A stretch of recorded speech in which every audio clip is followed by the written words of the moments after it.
Please do subscribe to Prajabheri News Channel.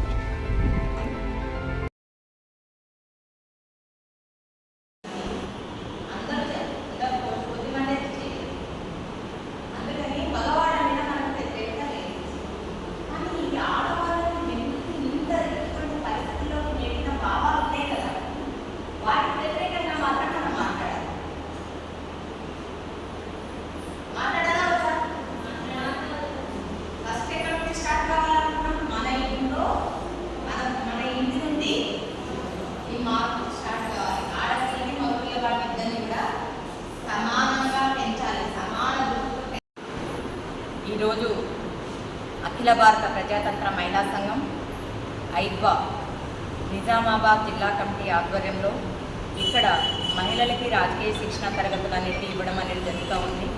ముఖ్యంగా ఈరోజు సమాజంలో స్త్రీని 2వ తరగతి పౌరురాలుగా చేసి వాళ్ళ శ్రమని దోచుకోవడం జరుగుతూ ఉంది.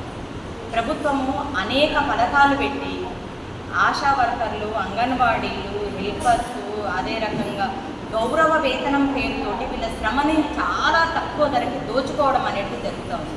శ్రమకు తగిన ఫలితం ఇవ్వాలి అని చెప్పేసి కనీస వేతన చట్టాన్ని అమలు చేయాలని చెప్పేసి కూడా మేము డిమాండ్ చేస్తూ ఉన్నాం.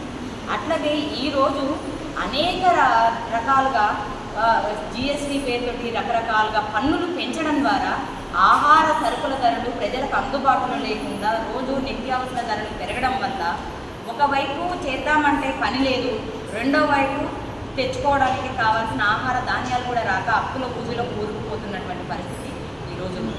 అట్లాగే సంవత్సరానికి 2 కోట్ల ఉద్యోగాలు ఇస్తానని చెప్పేసి అన్నటువంటి మోడీ గారు ఈ రోజు వరకు ఉన్న ఉద్యోగాలు కూడా కొట్టిండు తప్ప ఎక్కడా కూడా వేతనాలు ఉద్యోగాలు ఇచ్చినటువంటి పరిస్థితి లేదు.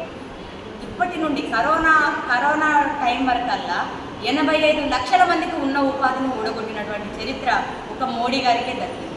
కాబట్టి తినడానికి తిండి లేకుండా ఆహార ధాన్యాల ధరలు అదుపులో ఉండేటువంటి ఆహార భద్రతా చట్టాన్ని పూర్తిగా నిర్వీర్యం చేయడంతో పాటుగా ఉద్యోగాలు ఇవ్వకుండా పేదవాళ్ళు లేని దేశంగా చేస్తానని చెప్పేసి అన్నాడు.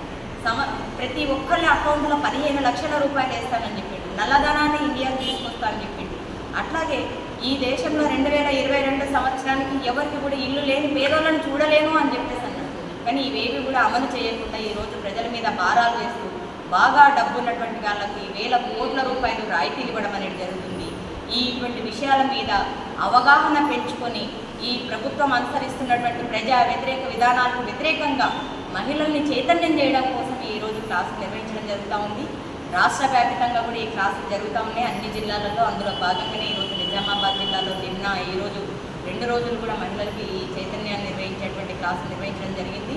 ఇక్కడ ఉన్నటువంటి జిల్లాలో కూడా అన్ని మండలాలలో కూడా క్లాసులు నిర్వహించడం ద్వారా మహిళల్ని చైతన్యం చేసి ప్రభుత్వం అనుసరిస్తున్నటువంటి ప్రజా వ్యతిరేక విధానాలు, అట్లనే మహిళల్ని చాలా తక్కువ ధరకి గౌరవ వేతనం పేరుతోటి దోచుకోవడం జరుగుతూ ఉంది. ఈ దోపిడీకి వ్యతిరేకంగా కూడా మహిళలను చైతన్యవంతంగా పోరాటంలోకి సిద్ధం చేయాలని చెప్పేసి కూడా అఖిల భారత ప్రజాతంత్ర మహిళా సంఘంగా ఈ క్లాసు నిర్వహిస్తూ ఉన్నాము.